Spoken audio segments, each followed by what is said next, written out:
This is Show Me the Money, your weekly guide to who's making the cash, how they're doing it, and what it means for the way we work.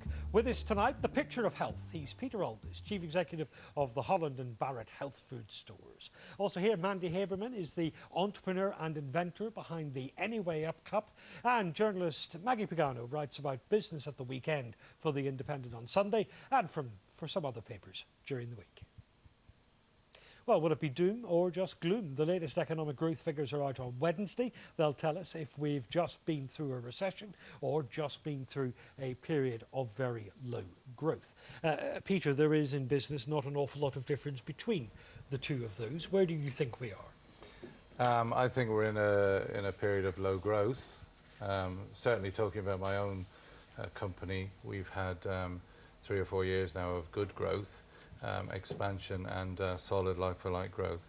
And I think companies certainly have to keep moving forward, embracing technology, ensure they're doing the basics extremely well. I think they'll continue to do well. So run harder just to stand still, effectively. Yes.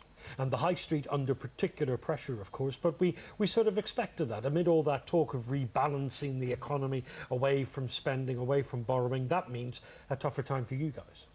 Yeah, the high street's under pressure for lots of reasons, all that you talk about within the economy, but also, you know, the advent of the internet, so therefore the introduction of several pure play players in every sector. And you know, you have to be clever, you have to embrace that, and again, you have to do all of the basic things extremely well. Mandy, what does the climate feel like to you at the minute? Does it feel like we're in a gloomy recession? Do you think we have grounds for optimism? Where are you?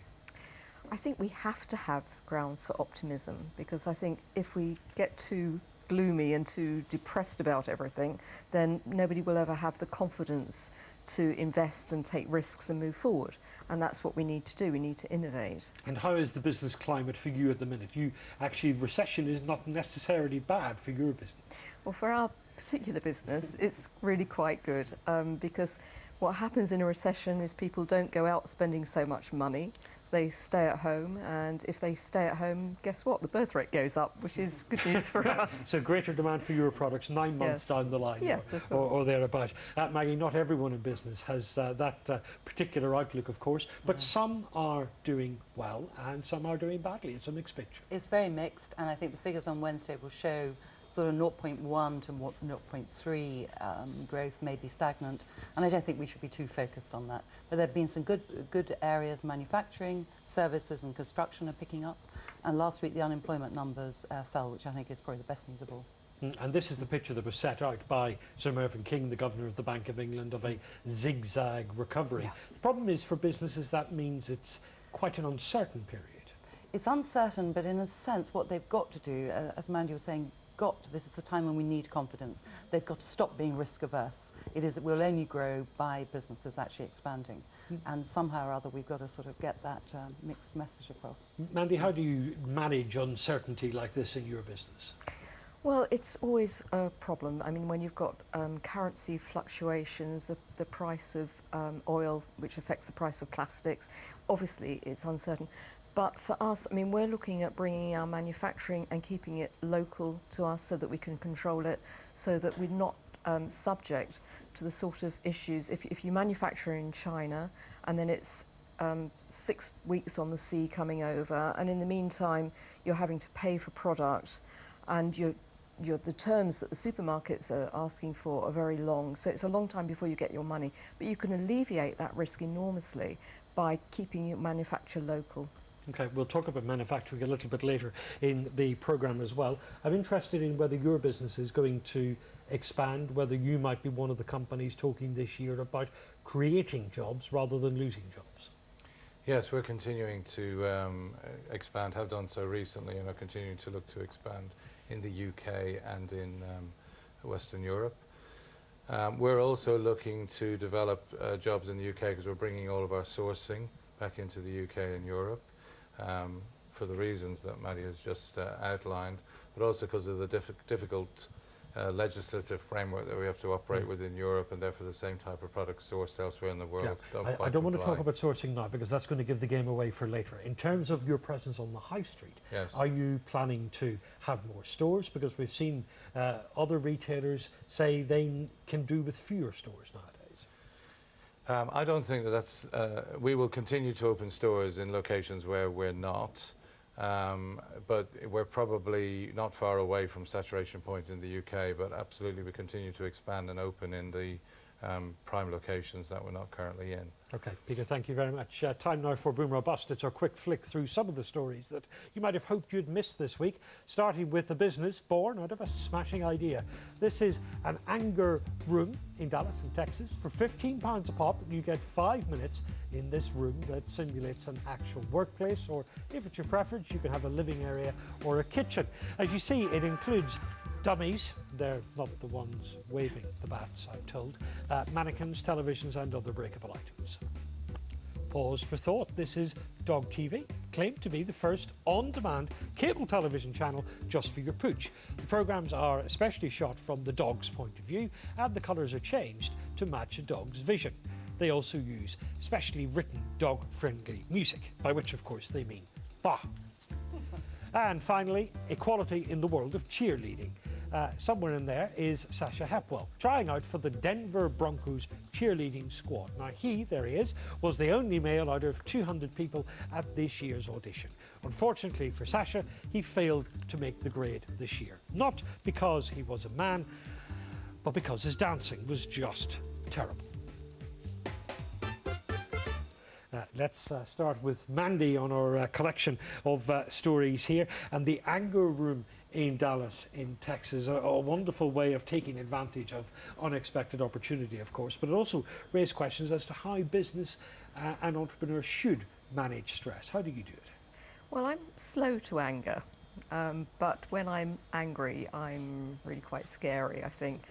So I do boxing. And I spar, and when I spar, I visualise my the object of my anger when I'm whacking it out, and that's really good fun. So I can appreciate that the anger room could be very, very successful and very popular. So you might be tempted by a £15 a go offer for that.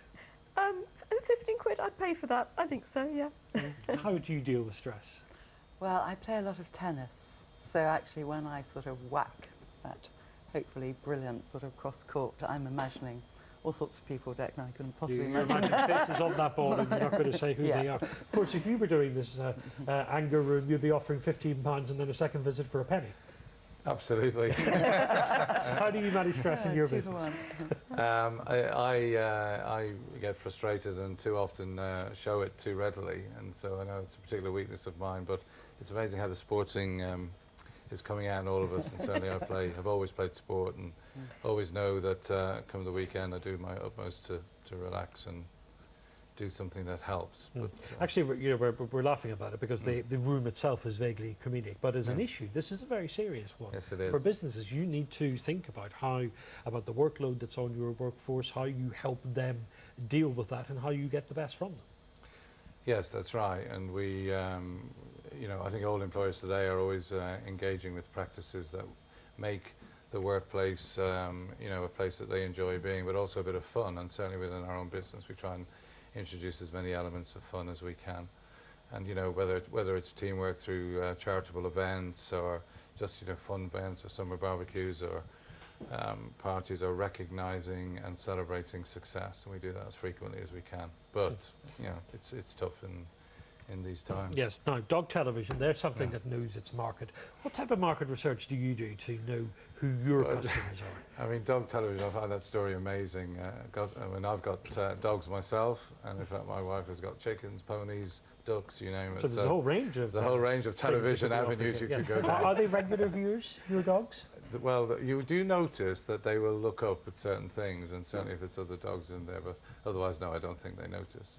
This is the thing, I couldn't quite work out this particular aspect of the story, is how the dog indicates that it wants to watch that particular channel at that time. Oh, I don't know. Yeah. Okay, we will pass on that particular mystery then. Maybe they just steal the remote and accidentally hit on the only the male dog on the right button. Yes.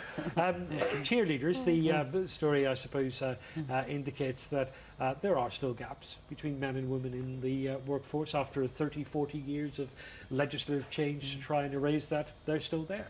They are, and I think the numbers are that it'll take to get equal pay for the same job, take another 50 or 70 years to get, if we continue increasing at this rate. At this current rate. So Yeah. you think we need a step change? I think we do, yeah. I'm not saying we shouldn't have differentials, but if it is clearly the same job, then I see absolutely no reason why there should be any difference. Yeah, I think he should be paid double, actually, for doing that, though, the cheerleading, don't you? Just get a bravery award. Every year. The thing is that there will be men watching who will, sort of, from their own experience of the workplace, might argue that actually women now get preferential treatment at work. Wow, what's the evidence for that? In what way? Their own anecdotal experience would be. You know, there will Really? be men out there who will have seen women appointed to a job and they will be of equal calibre as applicants. Yeah, but the numbers don't show that, do they, Declan? Because are you talking at very senior levels or throughout? Throughout. Throughout. Well, 50% of the workplace. We're going to have a good ding-dong here, aren't we? I can see it. I can feel it. I can feel myself turning into one of your tennis balls as we speak. Yes, I wouldn't dream of it. Well, if we do the senior levels, the numbers are so clearly out of kilter. I mean, I think actually most people will have a problem if they haven't got the job that they think they've got, whether it's male or female. I think it's really sad that we have to talk in those terms. Yeah. And if you're talking about at very senior levels, then I think it's a different story. But as we were talking earlier about the employment numbers, there is the Madonna effect with women coming through into building their own businesses. I mean, that's the area where I think women are going to get their revenge. What's the proportion of women in the boardroom at your company? Currently, we don't have a female director. We've just Not one. not one. A year or so ago, one retired. But we have a lot of very senior female managers within the business, senior managers, and sort of trading directors. But I accept that actually, you know, I would like to see less testosterone in the boardroom at times. But overall, as a business, we are definitely an equal pay employer and actually rely on the fairer sex more than many other businesses. Yeah. Of course, you're not responsible for the selection of directors in the boardroom. That's something that is within the purview of the chairman, I'm assuming. I'm responsible for the MBTY Europe board, so the Holland Bar board, but I've only been chief executive for the last 2 or 3 years. We are currently looking to go out and recruit, and again, we're not doing any sort of positive discrimination on recruitment, and we'll recruit the best person for the job. But overall, I would say that we have a very positive attitude, and our product range is a very female-friendly approach. So I would like to see a change. I'm just wondering where it is on your agenda in terms of your sort of list of things to do 1 through to 20. Is it is having more equal representation around the boardroom table number 1 on your list, or number 10, or is it even in the top 5? No, it's not number 1, because we currently today have a very good and strong board of directors, but they've all been in the business a long time. So we will see it change fairly dramatically over the next 4 or 5 years because of retirement and as the business grows. And it would be higher